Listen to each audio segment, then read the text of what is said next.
Vamos chamar agora o pôster 4 para Aline Carvalho de Azevedo, que irá apresentar para nós a identificação dos principais agentes etiológicos das meningites bacterianas por PCR em tempo real.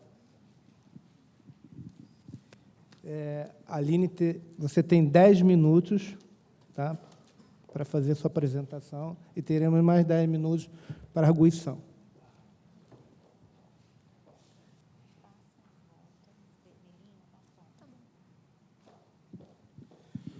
Bom dia a todos, meu nome é Aline. Primeiramente, gostaria de agradecer a oportunidade dessa exposição oral.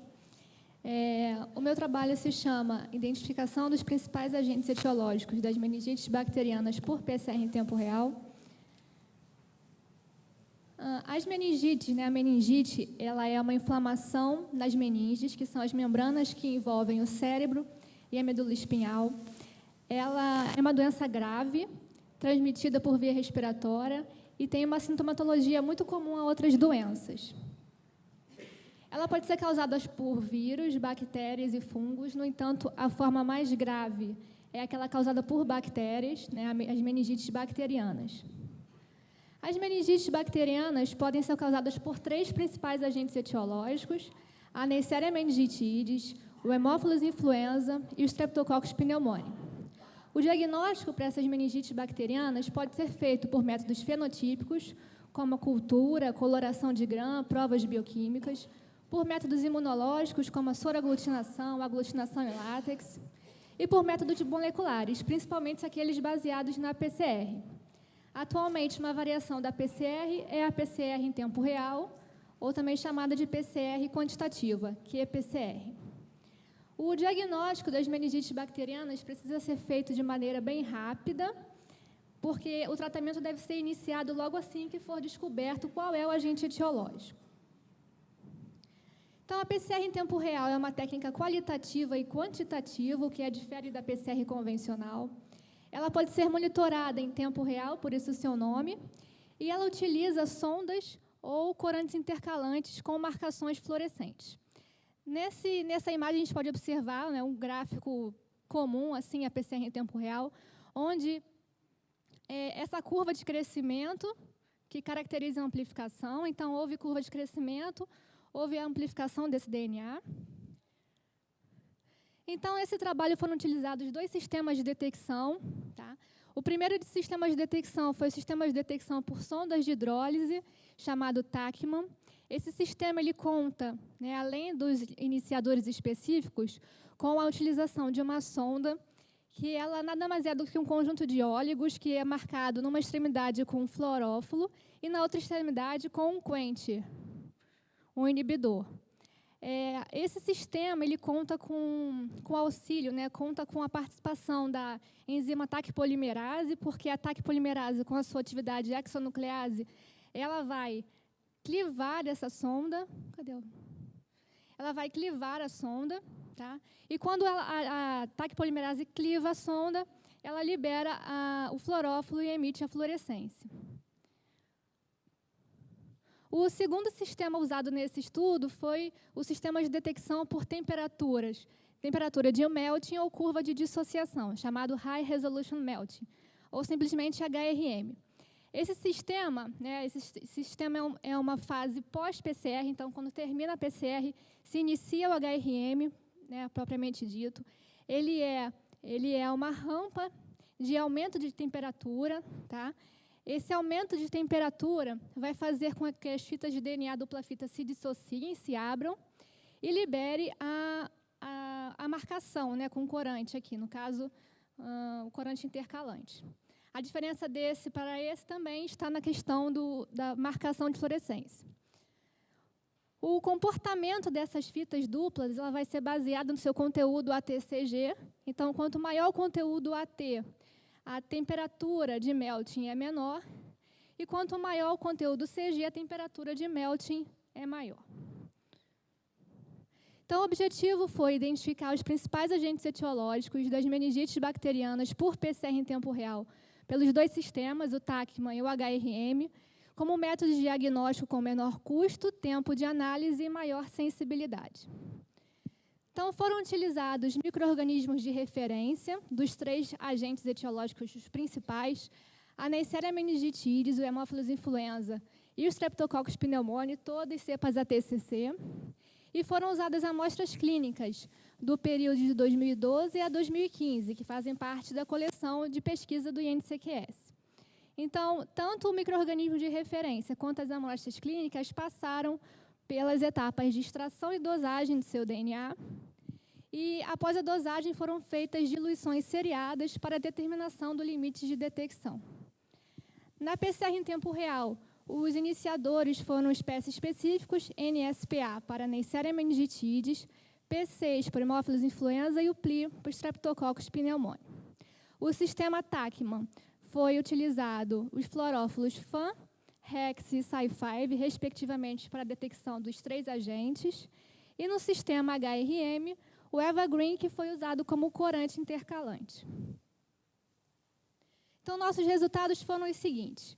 Os limites de detecção para os 3 agentes etiológicos, tanto por Tachman quanto HRM e Uniplex, revelaram valores na faixa de 200 femtogramas por microlitro de DNA. Na primeira imagem, uma exemplificação do limite de detecção para Haemophilus influenza. Tá? Aqui a gente pode ver que ele vem da faixa de nanograma a picograma e depois a femtograma. E na segunda imagem é o exemplo do limite de detecção para Streptococcus pneumoniae, também de nano a pico até uma faixa de 200 femtogramas por microlitro. Os resultados Tachman multiplex revelaram um limite de detecção um pouco mais alto, de 1 a 2 picogramas por microlitro, como a gente pode ver na primeira imagem. E um resultado bastante expressivo desse trabalho foi que a gente fez uma análise de amostras com resultados negativos por PCR convencional, usamos as mesmas amostras e fizemos por PCR em tempo real, e vimos que 30% das amostras com resultados negativos por PCR convencional mostraram-se positivas por Tachman, demonstrando que é um sistema muito mais sensível quando comparado à PCR convencional. Os resultados do HRM multiplex revelaram também resultados bem promissores. Os 3 agentes etiológicos demonstraram temperaturas de melting diferentes, o que foi possível, tornou possível a identificação desses agentes. Então, na primeira curva, em 77 graus Celsius, STM de 77, foi possível identificar Streptococcus pneumoniae. Então, aqui temos cepas de referência e também temos material clínico positivo para Streptococcus pneumoniae. Na segunda curva, conseguimos identificar Haemophilus influenza, temos cepas de referência e também amostras clínicas positivas para Haemophilus influenza. E a terceira curva, conseguimos detectar e identificar Neisseria meningitidis com TM de 85,5 e com amostras clínicas positivas para Neisseria meningitidis. Então, como conclusões, podemos dizer que o sistema HRM apresentou sensibilidade e especificidade similar ao Tachman.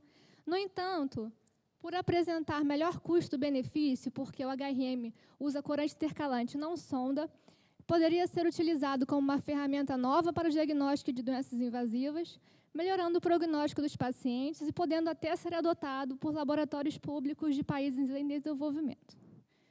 Então, gostaria de agradecer ao suporte financeiro e técnico do PDTIS e Novatec, ao INCQS, o local que foi realizado esse trabalho, e ao Instituto Carlos Chagas do Paraná, da Fiocruz Paraná. Muito obrigada.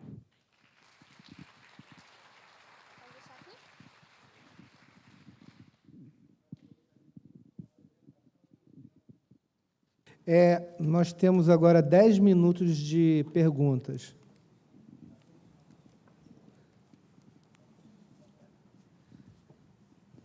Parabéns, Aline, muito Obrigada. importante esse trabalho. Deixa eu fazer uma pergunta, duas perguntinhas bem simples.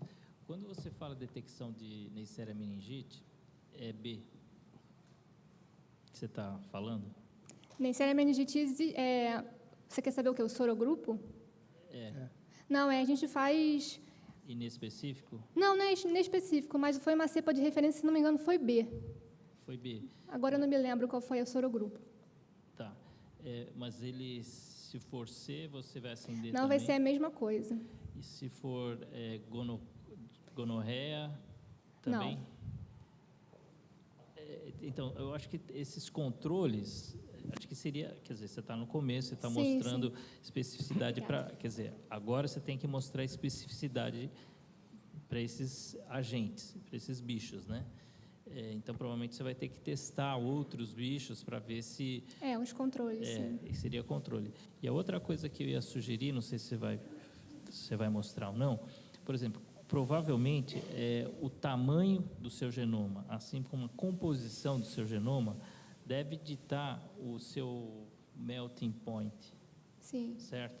Então, acho que seria interessante você pegar também genomas que tivessem a mesma composição de base, mesmo mais ou menos o mesmo tamanho, para você ver se você consegue diferenciar. Porque os controles, às vezes, são mais importantes do que o seu experimental. Uhum. Tá ok, eu vou levar essa dica em frente. Obrigada. Cristina. Não, parabéns pelo trabalho. Obrigada. Eu queria perguntar, você compara o PCR clássico com o tempo real. Você tem, das amostras que você utilizou, algum tem cultura positiva? Porque você pode ter, o PCR clássico, ele não é 100%, nem sensibilidade, nem especificidade. E quando você tem assim, a confirmação de um PCR clássico, em que você tem a cultura positiva, você tem verdadeiramente positivo. Sim. Então, você teria o resultado de cultura para poder comparar? Não tenho esse resultado, mas posso levar em frente essa sua sugestão. Porque seria, o clássico não é 100%, então você está comparando o gold standard aí, talvez fosse a cultura, mas teria que pensar nisso. Sim. Eu posso fazer uma pergunta? Pode, claro. Tá. Eu acho assim que, parabéns pelo trabalho, mas você está limitando seu limite de detecção baseado em massa de DNA. Acho que você já fez um spike para determinar o número de bactérias que você é capaz de detectar? Não fiz isso ainda. Isso é importante como sugestão para o... Sim, claro. Obrigada até pela sugestão. E como eu estou reforçando o que o Paulo Lirro falou, você testar outras espécies de Neisseria, outras espécies de Streptococcus. Esses genes são específicos da espécie. Da espécie específica, exatamente. Alguma... Doutor Akira? Então, obrigado, Aline, parabéns. Tá?